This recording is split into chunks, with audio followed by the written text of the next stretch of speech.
Yo guys, what's up? Sleepio here.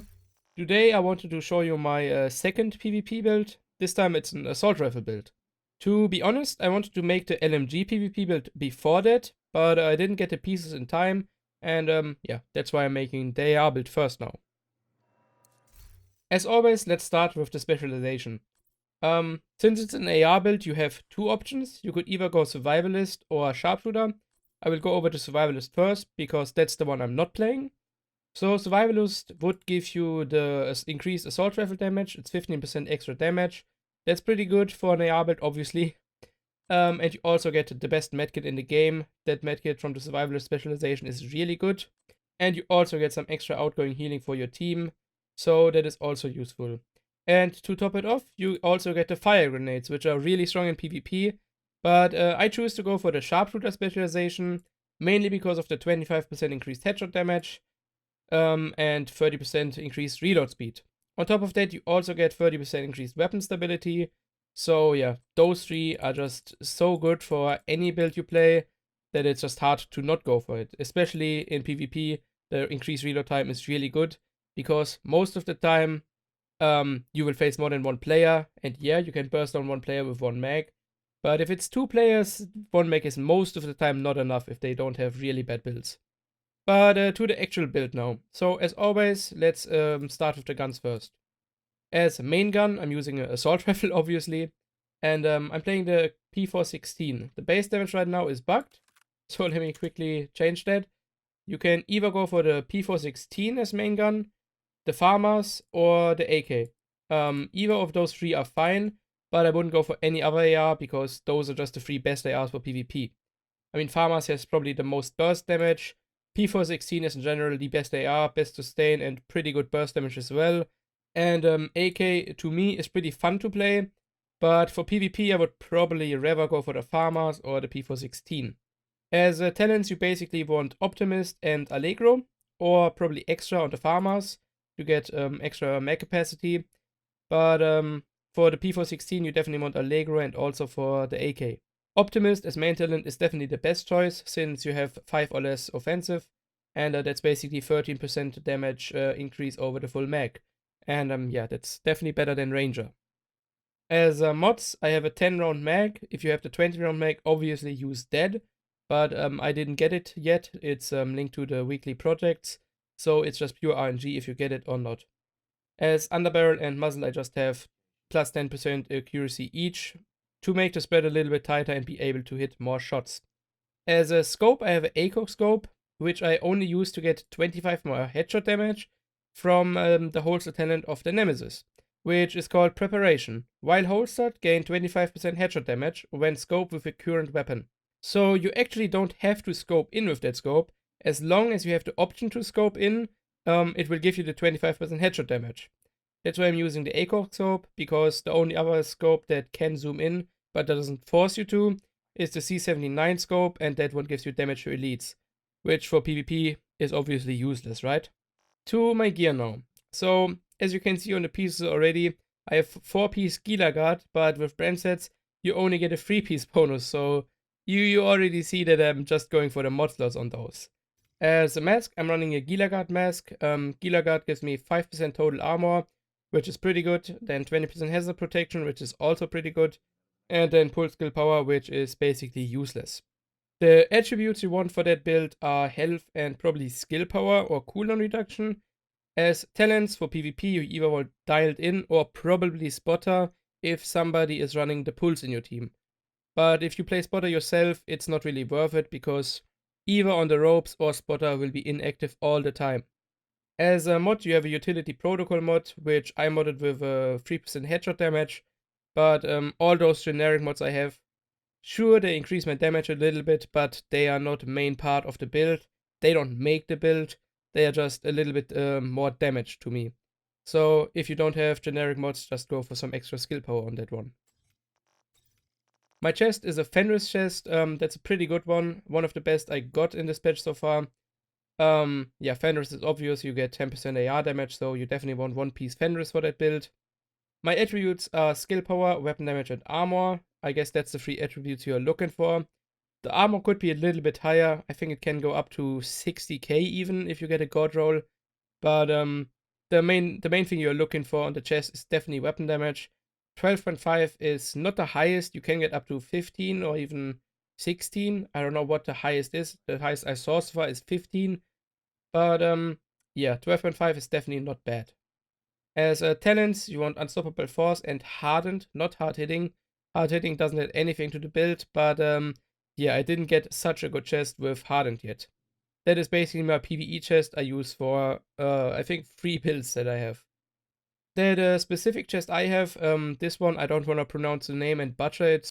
That chest has an offensive system mod, and yeah, you can just get some extra AR damage. Sadly, all my offensive mods are pretty bad. As you can see, only 4 AR damage and 0.5 weapon damage. Even a generic mod gives me 5% more AR damage. So my offensive mods are pretty bad if it comes to AR damage.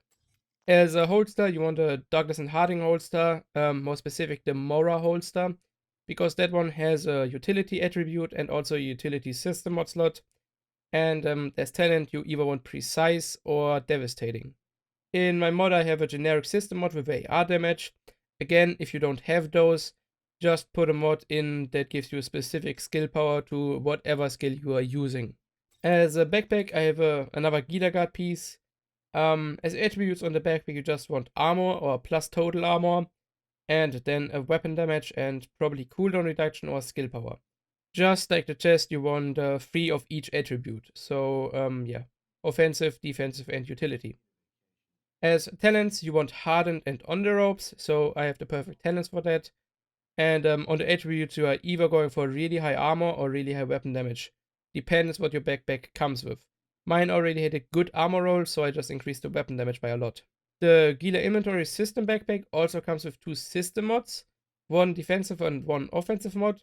So on the offensive mod, again, you just want to get your highest AR damage mod. And on the defensive one, you either want armor and total armor, or, like me, a generic mod with AR damage. My gloves are also Gila Guard. As attribute, you just want health and assault rifle damage here. They are damage as high as possible. Mine is sadly just 8%, because as you can see, those gloves are 450 gear score, and I didn't get any better gloves yet. So that's pretty surprising to me. I got a lot of Gila Guard gloves, but never a pair that either had devastating or precise on them. So yeah, pretty unlucky, I would say. My AR damage here could be on 12%, but it was capped on 8%. That's why it's that low. Those gloves also come with a utility protocol mod, and I just put some extra headshot damage in here. Lastly, my knee pads, which are also Gila Guard, and on those I just have plus total armor, so either plus total armor or a flat armor amount. Both is fine, and then as talent, either insulated or probably hard hitting, since you will run into NPCs here and there in the Dark Zone if you don't only play conflict PvP. The Gila Guard knee pads always come with 2 defensive mods. One is protocol, one is system.